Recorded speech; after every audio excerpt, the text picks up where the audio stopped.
So 90% is the critical threshold. The US is at 131%, highest in history, which means we are well past the point where you can borrow your way to growth or you can borrow your way out of a debt crisis. And we were heading for a debt crisis. So the way it works is raise interest rates, tighten money, reduce the balance sheet, et cetera, get unemployment up. It doesn't sound like a desirable goal, but that's what it takes. And that's what happened in 1982. Get unemployment high enough so people are buying hamburger instead of steak. They're buying, whatever's the least expensive thing on the shelf, day-old bread instead of new bread, or they're not buying gasoline because they're not going to work, et cetera. That will bring prices down, but at a very high cost, which we just talked about, which is high unemployment and lower productivity. Meanwhile, the U.S. debt keeps going up. We haven't really talked about the debt. That part of it looks like 1981. But if you throw in a global financial crisis, then it starts to look more like 2008.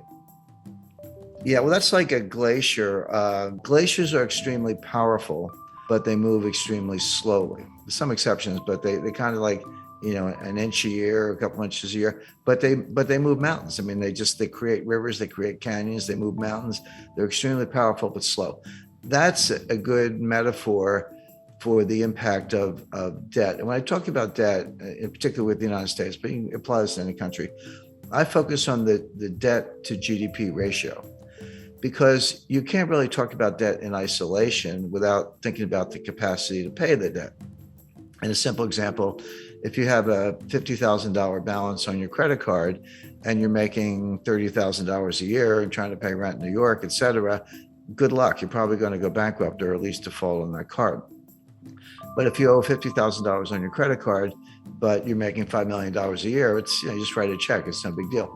My point is, you can't look at a $50,000 debt and decide if it's a problem or not unless you compare it to the income. And if it's too low, it's a problem. And if the income's high, not a problem. So that's why you use the debt to GDP ratio. The US just hit $31 trillion in national debt. That is national debt, almost all of it in the form of US Treasury securities. Not all of it, there are other obligations, but mostly US Treasury securities. Well, is that a problem or not? Well, one way to answer the question is compare it to GDP, do the ratio. The answer is that ratio is now a little over 130%. What was it in 1980 when Ronald Reagan was elected? The answer is 30%. 30% is completely comfortable. That's like the person with the $50,000 debt who's making millions. No big deal. 30% is comfortable. 50%, yeah, getting up there.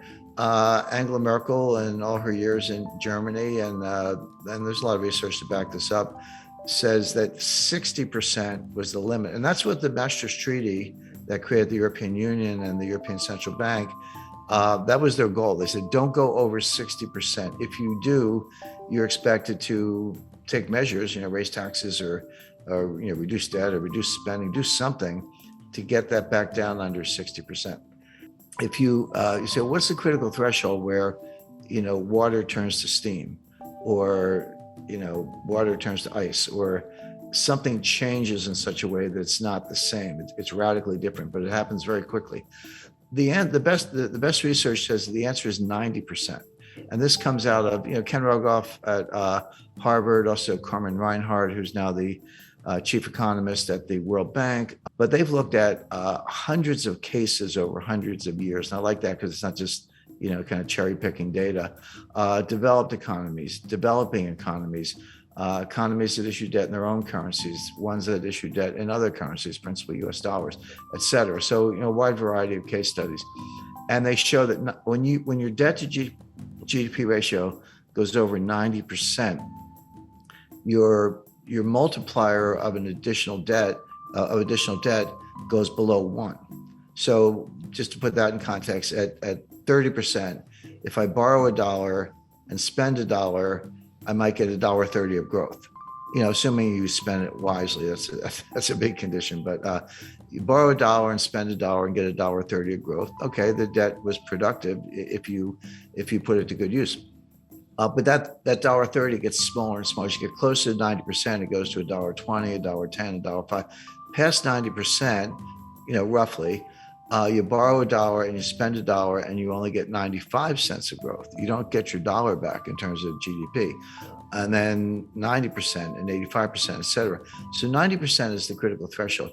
The US is at 131%, highest in history, which means we are well past the point where you can borrow your way to growth or you can borrow your way out of a debt crisis. And we were heading for a debt crisis. Now, Stephanie Kelton, she's the big brain of modern monetary theory. She's a professor at State University of New York. She says it doesn't matter. That they always point to Japan. Japan is at 280%, way past any member of the peer group.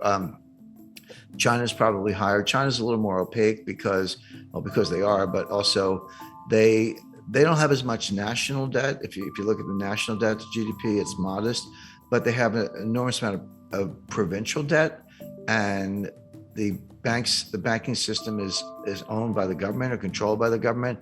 So when you throw in the bank debt, the state-owned enterprises, the provincial debt, and the government, so that's the real national debt. Stephanie Kelton says it doesn't matter because you're borrowing in your own currency. So if you're Argentine and you borrow in dollars and you print pesos, how are you going to pay the dollars back unless you have, huge trade surpluses, which they don't. So they just default. Argentina is a serial defaulter and everyone expects that. If you borrow in dollars and you print dollars, which the United States does, they're like, what's the problem? Just print the dollars and pay the money back. Well, that's true.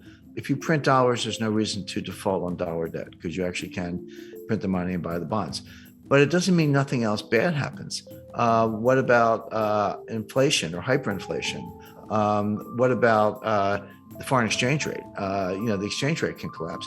And these modern monetary theorists show very little understanding of the international aspects. They treat the US like a closed economy, which it's not.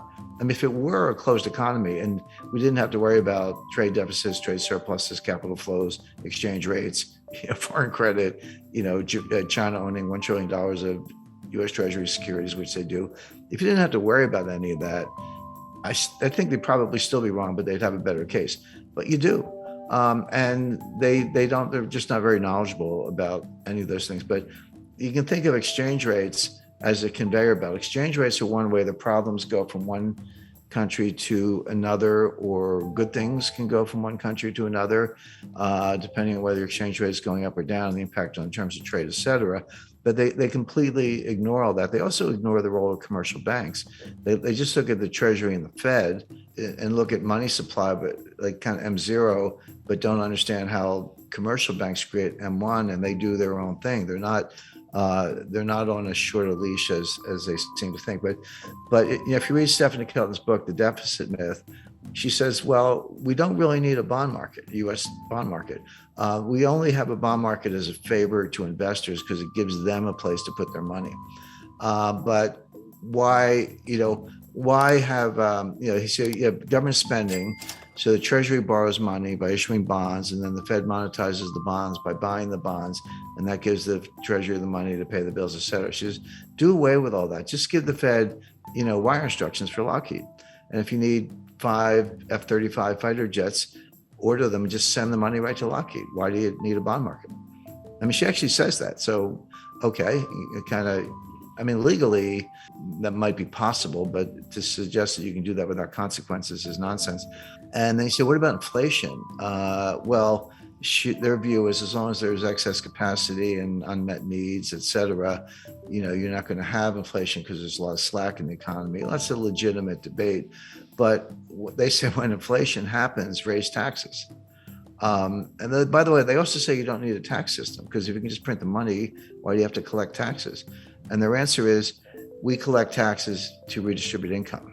Okay, well, at least they're honest. I mean, that's the kind of socialist model, but they're honest about it. But it's important to bear in mind that Stephanie was the principal economic advisor to Bernie Sanders in 2016 and 2020. And Bernie Sanders today is the chairman of the Senate Budget Committee, controls the purse strings. So coming out of Congress, and Biden's kind of a cipher. He's barely aware of his own existence. So Sanders is in a powerful position, and she's she's the Bernie whisperer, so to speak, who's behind all this. So if you ask the typical member of Congress, can you define modern monetary theory? They'll look at you funny. They've either never heard of it or they certainly don't know what it means, MMT, But they're acting in accordance with modern monetary theory. Whether they know it or not doesn't matter.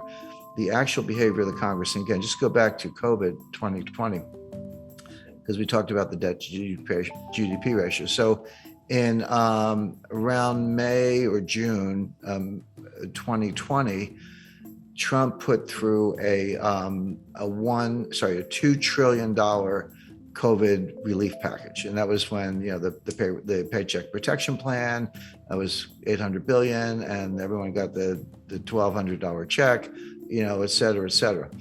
And then at the end of December, at the very end of the Trump administration, they did another $1 trillion almost.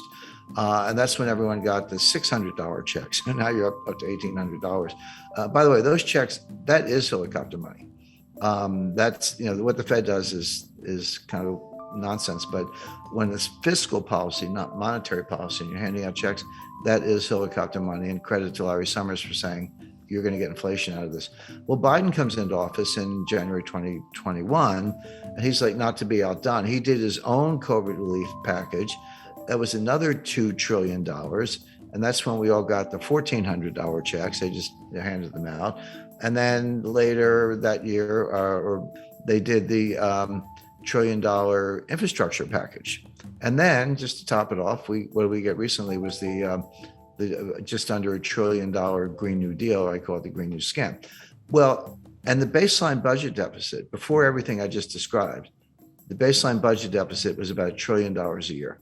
So take $1 trillion for 2020, 2021, and 2022, add on, $2 trillion for Trump's first package, $1 trillion for his second one, $2 trillion for Biden's first package, $1 trillion for the Green New Scam, and I think $1 trillion for infrastructure. That's $7 trillion on top of the $2 trillion baseline budget deficit. So that's $9 trillion piled on top of what was at the time about a $21 trillion national debt. So that's how we got to 30 trillion. That's how the ratio went from 106 to 131. These numbers are mind-boggling, and MMT says doesn't matter. But it does matter, and it shows up the way I described earlier, which is it slows growth. You don't get growth. So best case for the U.S. is very slow, weak growth, which we saw from 2009 to 2019. Worst case is you throw a recession on top of that, which we're heading for, and the U.S. will be in fiscal distress.